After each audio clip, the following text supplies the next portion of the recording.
Кырешоран авыл җирлеге территориясендә булган 191 хуҗалыкта бүген 369 кеше яши, шулар арасыннан 185 кеше эш яшендәгеләр.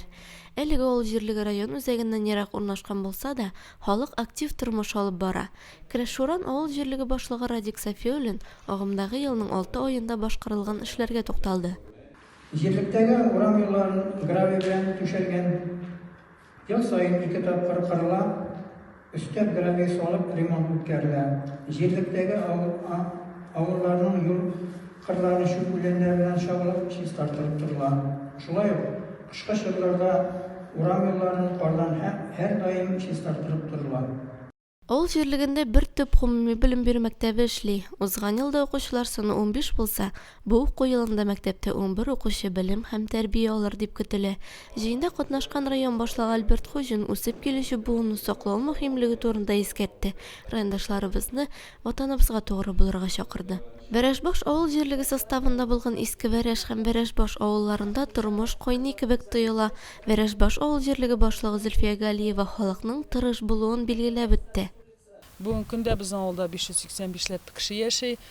Төрле яшьләр бар инде, безнең яшьләребез дә бар. Бүген менә безнең быелгы елда 2 бала дөньяга килде. Аллага шөкер. Бүген көндә инде безнең авылыбызда күп эшләр эшләнелде. Менә быел җәйге яңгырларда безнең күперләр киткән иде. Шул күперләрне ясадык. Авылдашларыбыз ярдәмендә һәм Альберт Робертович инде үзенең ярдәменнән ташламады һәм био оешмасыннан күп ярдәмнәр туеп эшләдек. Җирлек халкы район күләм узган чараларда, авыл җыеннарында һәрчак актив катнаша. Авылның чисталыгын саклау һәм аны төзекләндерү эшләрендә дә бердәм булулары сөендерә. Яңгырлар күп яу нәтиҗәсендә безнең авылның 3 күперен яңгыр сулары алып китте инде. Ул күперне биорабочилар эшләп бетергәчтән инде авыл халкы күмәк җыелып, анда өмә үткәрдек. Яздан бирле зияратыбызга өмә үткәргәне югы, икенче көнне зияратка менеп бар авыл халкы бик күп кеше җыелган инде. Зияратны чистарттык.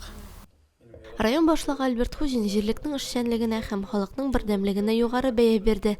Шулай ук район эшчәнлеге турында сөйләде, мөһим үзгәрешләргә тукталды.